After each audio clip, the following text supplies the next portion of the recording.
Students, today I am going to start your second part of your first lesson of grammar, that is sentence and phrase. Okay, I told you in earlier video that what is phrase. Phrase is a group of word in a sentence which does not convey complete sense itself. यानी कि अपने आप ये complete sense नहीं show करती. For example, my frock is pink in color. If I tell you that pink in color is phrase, अगर मैं इस चीज़ को अगर हाइड कर देती हूँ then you will find that pink in color अगर मैं अलग से लिखती हूँ तो आपको बिल्कुल कोई सेंस क्लियर नहीं होगा. बट अगर हम इन वर्ड्स को भी साथ लेके जाएंगे तो ये आपको कंप्लीट सेंस देगा. इट मीन्स ये पूरा कंप्लीट सेंटेंस हो गया है अब. ठीक है, तो now the types of phrase, they are mainly 3 types of phrase: noun phrase, adjective phrase and adverb phrase. What is noun phrase? A noun phrase acts as a noun in a sentence. अब आपको पता है phrase is a group of sentence and the part of group of words and a part of a sentence. ठीक है, तो यहाँ पर noun phrase क्या हुआ? जो noun phrase होती है वो sentence में as a noun work करती है.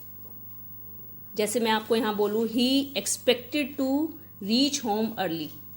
वो एक्सपेक्ट कर रहा है क्या? वट से अगर क्वेश्चन अराइज हो कि वो क्या एक्सपेक्ट कर रहा है टू रीच होम अर्ली, घर जल्दी जाने में, तो इट मीन्स वट का आंसर दे रहा है ये, तो इट मीन्स ये क्या है? Noun. Next is adjective phrase. Phrase acts as an adjective. जब किसी सेंटेंस में कोई फ्रेज जो होती है वो एज एन एडजेक्टिव वर्क करती है, that's why it is adjective phrase. You can take one example here. Rohan, a boy with courage, fought with the thief.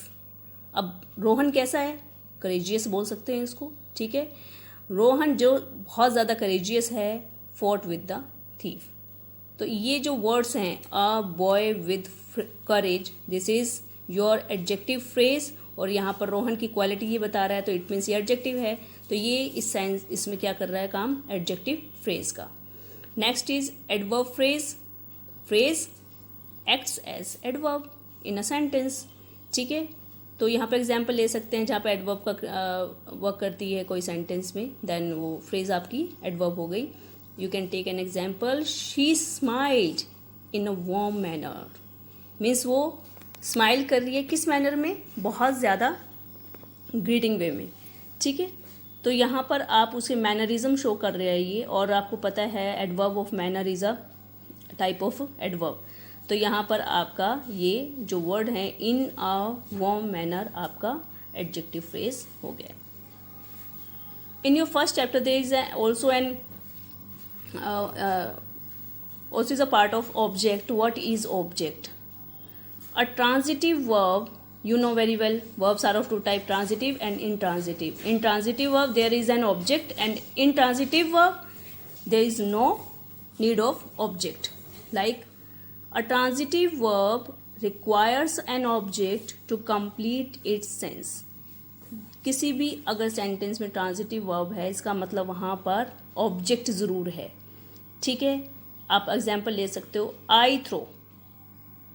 क्या throw? What throw? You can write down here. I throw a ball और stone or anything else. It means to complete the sense of this throw you have to write down something else. तो इसका मतलब आपने ball लिखा, इसका मतलब ये क्या है आपका? ऑब्जेक्ट. यानी कि without object you can't complete your sense. ठीक है, तो there are 2 types of object, that is direct object and indirect object. See this example. The teacher gave sweets to the children.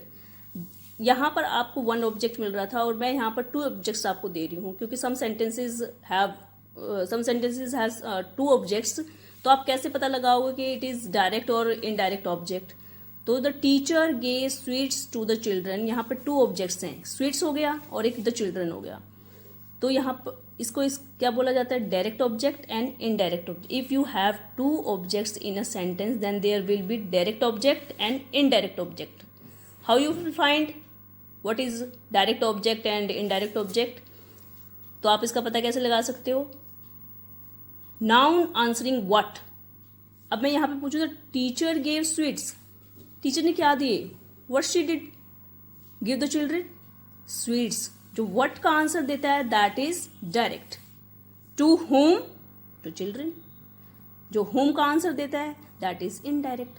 In a simple way अगर मैं आपको बोलूँ तो to अगर direct objects हैं आपके पास, जो लिविंग है दैट इज इनडायरेक्ट एंड जो नॉन लिविंग है दैट इज इनडायरेक्ट.